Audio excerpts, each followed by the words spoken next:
brought to you by Palvi Agrico. आता शेतीसाठी जे काही लागणार ते घरपोच मिळणार, तेही मोबाईलच्या एका क्लिकवर. फ्यूल टँक जो आहे, म्हणजे आता तुम्ही बघा व्हिडिओ,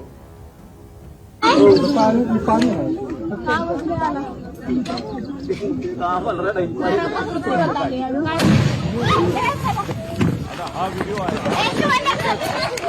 एकच स्फोट आहे असं नाही, असे बरेच झाले होते. आणि एक तुम्ही समजून घ्या की विमानामध्ये मेंटेनन्सचा विषय असेल नाही तर इतर काय गोष्टी असतील त्याचे दाखले मी दिले होते. आता सुद्धा बरेच काही तज्ञ त्या विषयाकडे बोलताना, त्या विषयाच्या बाबतीत बोलताना आपण बघू शकतो. सगळ्यात महत्वाचं विमानाचे फ्यूल टँक मुळे, म्हणजे अधिकचे फ्यूल टँक नाहीतर ते आपण कॅन म्हणतो, ते कॅन त्या विमानामध्ये होते, ही जी शंका मी व्यक्त केली होती.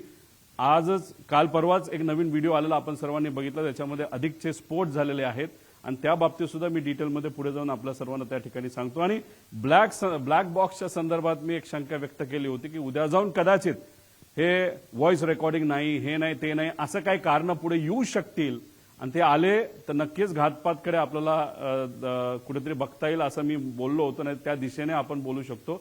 दुर्दैव असं कालच, कदाचित आज प्रेस कॉन्फरन्स कालच या बाबतीतलं एक क्लॅरिफिकेशन कुठेतरी केंद्र सरकारची जी एजन्सी त्यांच्याकडनं आलेलं आहे की ब्लॅक बॉक्समध्ये कदाचित अडचण असू शकते, त्याचा काही भाग हा जळला असं ते तिथं म्हणतात. काही एक्सपर्टला आम्ही बोलू का, आम्ही ब्लॅक बॉक्स बाहेर पाठवू, असे विषय त्याच्यामध्ये त्या ठिकाणी घेतात. आता फ्यूल टँक जो आहे, म्हणजे आता तुम्ही बघा व्हिडिओ,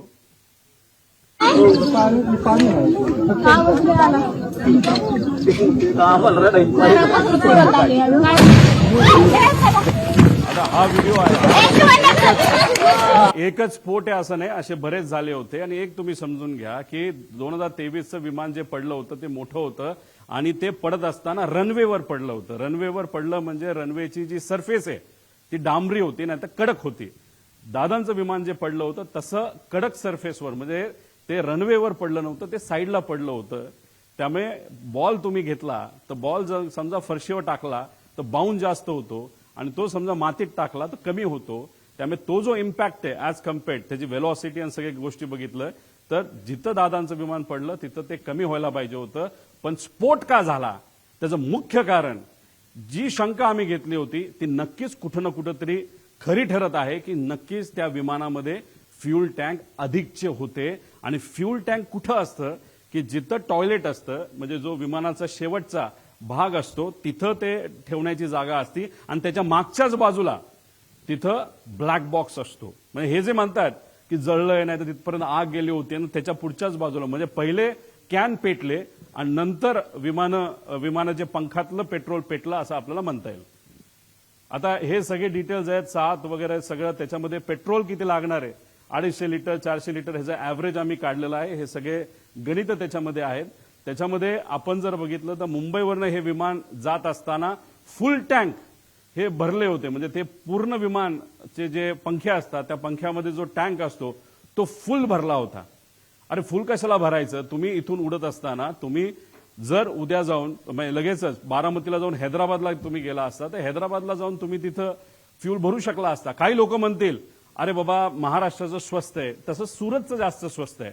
पण मग आता 3-3.5 हजार लिटर जर त्याच्यामध्ये फ्यूल बसत असेल तर त्याला 10 रुपयाचा फरक काढला तर 30-35 हजाराचा फरक पडतो, मोठा फरक होत नाही. त्यामुळे एवढं फ्यूल पंखात पण आणि आत पण, असं आमचं मत आहे की हे एवढं घेऊन बारामतीच्या दिशेने जाण्याचं कारण काय.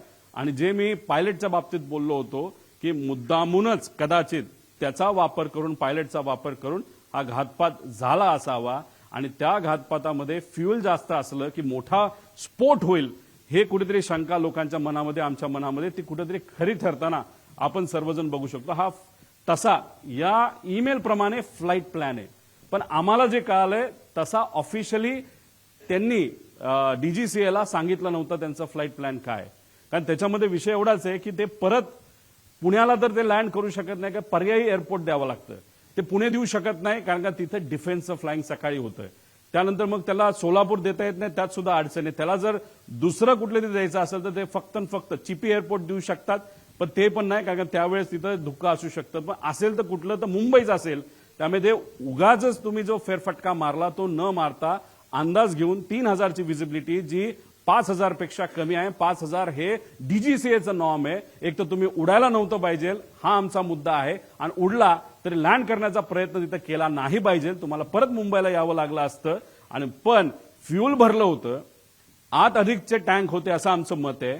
आणि त्याच्यात परत जाण्यापेक्षा डायरेक्ट हे विमान खाली आदळण्यात आलं, हे मुद्दामून आदळण्यात आलं असं आम्हाला आता त्या ठिकाणी वाटायला लागले. पुढे आता ह्याच्यामध्ये सर्वात म्हणजे विमान टेक ऑफ, हे मी तुम्हाला सांगितलं. फ्लाईट प्लॅनची माहिती आपल्याला लागेल. आता फ्लाईट प्लॅनच्या बाबतीत तिथं एक गोपी नावाचा VSIचा हँडलर आहे, लय करामती आहे, मुंबईमध्ये तो बसतो. आता हे काय करतात, फ्लाईट प्लॅन हे मॅन्युप्युलेट करू शकतात. हा जो इन्व्हेस्टिगेशनला उशीर चाललाय ना, त्याचा पुढे जाऊन मी पुरावे देणार आहे ना, त्याच्या शेवटच्या बाजूला तर खूप वेगळे पुरावे त्याच्यामध्ये आहे. तर त्याच्यामध्ये मुद्दामून कागदपत्र बनवण्याचं काम हे VSR कडनं सुरू आहे असं आमचं तिथं मत आहे. आणि याच्यामध्ये जर तुम्हाला डॉक्युमेंटेशन बघायचं असेल, इन्व्हेस्टिगेशन एजन्सीला सांगायचे ईमेलचे पुरावे तिथं बघितले पाहिजे. कारण हेड ऑफिस दिल्लीला आहे, दिल्लीवरनं फ्लाईट प्लॅन हा खाली या गोपीकडे आला असावा, गोपीने ते प्रिंट केला असावा, त्याच्यावर सह्या घेतल्या असाव्या.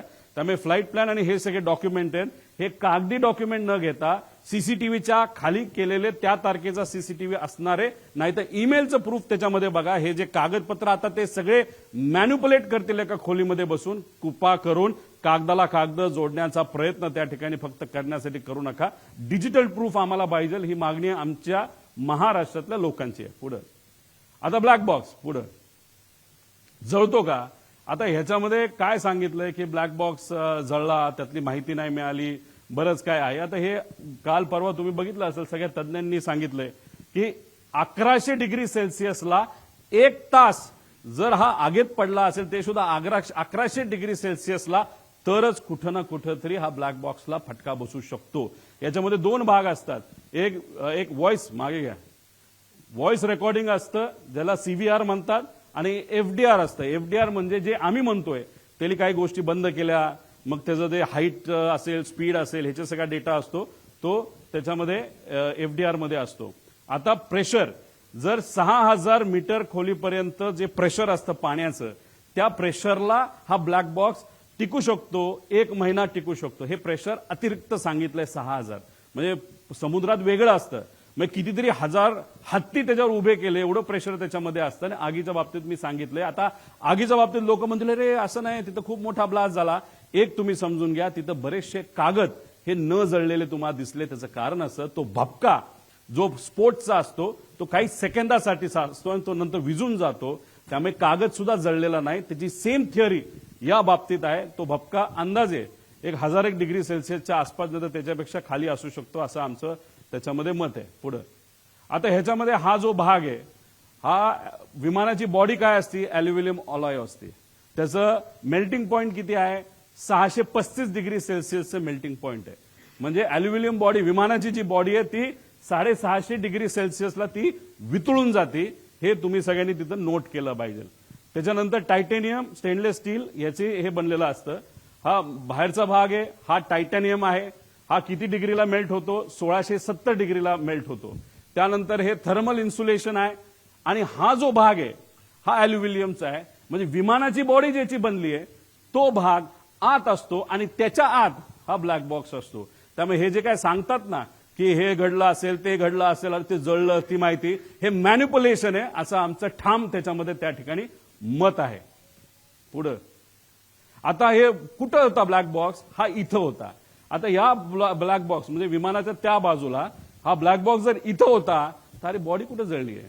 इथं केबल सुद्धा आहेत, पुढे केबल पण आहेत, त्या सगळ्या कॉपरच्या केबल आहेत. कॉपरचा मेल्टिंग पॉईंट अजून कमी असतो, त्या सुद्धा तिथं मेल्ट झालेला नाहीत. म्हणजे उगाच कालचं आज आमचं प्रेझेंटेशन आहे म्हणून काहीतरी द्यायचं, म्हणून काहीतरी माहिती काल दिली असं आमचं त्याच्यामध्ये मत आहे. पुढं हे सगळे उदाहरणं आहेत. ह्याच्यामध्ये हे कुठलं तरी एमिरेट्सचं दिसतंय, एअर इंडिया दिसतंय, हे बँकॉकचं दिसतंय. ह्याच्यामध्ये सगळ्यात मध्ये सेम इंटेन्सिटी, सेम आग, सेम टेम्परेचर सगळं असताना ब्लॅक बॉक्स पूर्णपणे त्याच्यामध्ये मिळालेला आहे. पुढं आता बघा इथं केबल आहे, केबल सगळ्या तुम्हाला दिसतील. अजून तुम्ही व्हिडिओ बघितला तर केबल तशाच्या तशा तुम्हाला दिसतील.